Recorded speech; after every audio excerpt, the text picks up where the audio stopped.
Salutations la compagnie, j'espère que vous allez bien. Aujourd'hui, je vais répondre à une vidéo que j'ai vue à l'instant pendant que j'étais en train de faire ma petite pause. Je regardais une vidéo de Monsieur Andrieux, qui est quelqu'un que je respecte dans le domaine du SEO francophone. J'ai lu son livre que je vous recommande vraiment, qui est intéressant. Ça m'a permis en fait d'ingurgiter du coup des connaissances, entre autres connaissances que j'ai aussi apprises sur le marché français, anglais, indien, etc.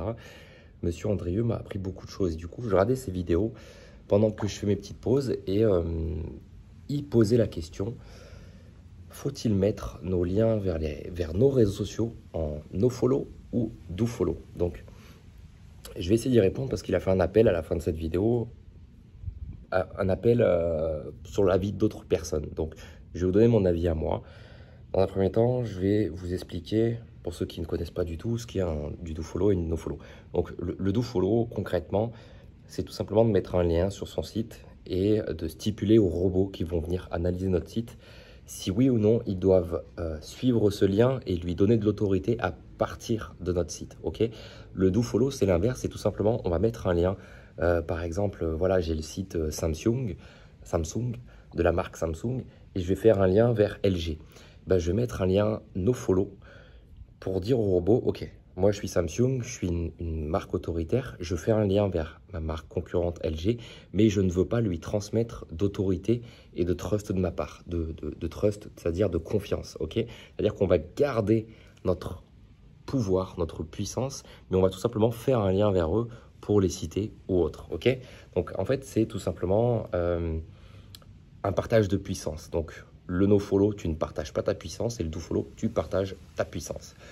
Donc la question qui est posée par Monsieur Andrieux et qui du coup n'a pas donné de réponse dans son ancienne vidéo que je vous ai linkée dans la description, c'est: est-ce que il faudrait qu'on mette un lien dofollow ou nofollow vers nos réseaux sociaux? Donc par exemple, moi, tu vois, je vais prendre l'exemple de la marque Crucial avec l'anglais, l'accent anglais. Donc un site thématique sur les têtes de mort sur le marché US. Pourquoi moi j'ai fait du dofollow? Concrètement, voilà, je vais avoir 4 réseaux principaux: Instagram, Twitter, Pinterest et Facebook. On pourrait en avoir un 5e qui serait YouTube. Ok, pourquoi moi j'ai fait en dofollow et pourquoi je le fais principalement aussi, et je le recommande pour mes clients? Je vais déjà vous expliquer un petit peu moi ce que je fais. Donc moi je fais du e-commerce depuis plus de 4 ans, ça m'a permis vraiment de quitter l'armée, etc. Donc c'est vraiment mon job principal. Donc j'ai 5 sites à l'heure actuelle qui tournent, qui font du trafic et des ventes e-commerce. Donc je maîtrise vraiment beaucoup plus cette partie-là, mais je maîtrise aussi le blogging, parce que quand tu ranks quelque chose en e-commerce, ça paraît beaucoup plus simple de ranker quelque chose en blogging. C'est mon point de vue. Et j'ai aussi en second point une agence SEO où là on va accompagner des grosses marques qui ont la plupart du temps soit commencé en dropshipping, c'est-à-dire en trouvant un produit en Chine et en le brandant, en mettant une image de marque dessus, et après en le faisant péter sur la sphère web. Ok, donc j'ai beaucoup de clients qui sont à un niveau plus haut que le mien d'un point de vue e-commerce, sur des marques de cosmétiques, etc., à qui on essaie de délivrer en fait une prestation qui est tout simplement le fait de mettre en place une forteresse sur le nom de marque. Je m'explique pour ceux qui ne comprennent pas. Et on va prendre l'exemple des backlinks, du coup, enfin, des liens vers nos réseaux en nofollow et dofollow. Ici, au niveau de mon point, tu vas avoir ta marque. Donc par exemple, je vais prendre mon point qui est la marque Crucial. C'est la première position sur le moteur de recherche quand tu tapes Crucial. Ok, c'est mon site, c'est le number one. À 99% du temps, ton site va être position 1. Ok, si tu n'es pas là à ce niveau-là, c'est qu'il y a une couille dans le pâté et qu'il faut que tu retravailles quelque chose pour être position 1 avec ton nom de marque. Ok, donc il y a ce premier truc. Nous, ce qu'on fait pour nos clients, c'est tout simplement qu'on établit une forteresse autour de cette position 1. Tu as bien compris que s'il y a ta marque en position 1 et qu'en position 2, il y a le blog de Jacqueline qui est en train de démonter ta marque, ça ne le fait pas, parce que déjà, Jacqueline va t'aspirer du trafic, et elle va t'aspirer du trafic pour le convertir en mauvaise conversion. C'est-à-dire que les gens ne vont pas acheter après la visite sur l'article de Jacqueline qui critique ta marque. Ok, donc nous, ce qu'on fait, c'est qu'on va en fait bâtir un petit peu une sorte de forteresse. Ici, on va voir le lien YouTube de ta chaîne. Ici, on va voir Insta, Facebook, Twitter et Pinterest. Ok, tu vois cette partie-là? Donc, essaie de comprendre que, ok, là, cette partie-là, ça va être ta marque, ton site en position 1. Si tu mets ça en nofollow, en fait, le problème, c'est que, vois un petit peu, du coup, ces marques un petit peu comme des fils, comme des câbles. Si tu es un petit peu en nofollow, bah, en fait, le problème, c'est que tes réseaux sociaux, vu que tu ne leur partages pas d'autorité, pas de puissance, ils vont potentiellement s'éparpiller sur la première et la deuxième page.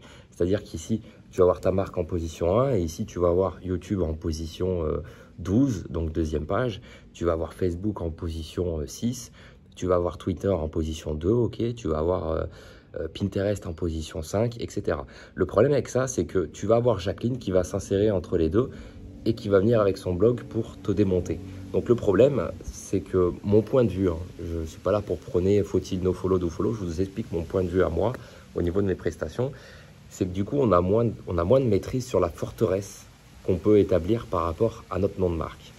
En dofollow, en fait, la plupart du temps, alors encore une fois, c'est de la rétro-ingénierie, le SEO, c'est jamais valable à 100%, mais en dofollow, l'intérêt, c'est que, hop, ces marques-là, on va les rassembler autour de la position 1. Parce que oui, forcément, on leur partage de l'autorité, et du coup, elles vont toutes venir se rassembler autour de notre position 1. Donc, tu vois, au lieu d'avoir tes réseaux éparpillés sur la première, deuxième page, avec du dofollow, tu vas les éparpiller sur les 6 premières positions, ok? Du coup, tu vas prendre, avec de grandes chances, les 6 premières SERP avec ta marque. Donc, le juice va être aspiré par ta marque, et on est bien d'accord que tu préfères que, par exemple, un potentiel client tape ta marque et qu'il apparaisse sur ta page Facebook, plutôt que sur le blog de Jacqueline qui est en train de démonter ta marque, ok? Donc, l'intérêt, c'est ça. Pourquoi moi, je dofollow mes sites au niveau des liens vers les réseaux sociaux? Bah, tout simplement parce que je maîtrise du coup ma forteresse de sécurité au niveau de mon branding. Donc il y a cette partie-là. Et aussi il y a un autre point tout con dans les guidelines. Qu'est-ce que ça va être du nofollow? Du nofollow, ça va être un site auquel on n'a pas confiance. Ça va être dans un deuxième point un site qui fait du partenariat avec nous, donc un achat entre guillemets, dans les guidelines de Google, hein. Et dans un deuxième temps, ça pourrait être des liens vers, ouais, tout simplement des sites à qui on n'a pas confiance. L'intérêt en dofollow, c'est que finalement, dans cette partie-là, ton site, il sera jamais plus puissant, je vais y arriver, qu'un site comme Facebook, comme Pinterest, comme Twitter, comme YouTube. Tu n'as qu'à comparer leur domaine d'autorité avec le tien, tu sais que tu es à des années-lumière. Donc, en quoi ça peut être pénalisant de faire un lien dofollow vers une plateforme qui est plus trustée que la tienne? Tu vois ce que je veux dire? C'est ma rétro-ingénierie à moi et je pense que mettre du dofollow, c'est pas pénalisant. Après, voilà, c'est ma réponse sur la question du coup que Monsieur Andrieux posait sa dernière vidéo qui est en description.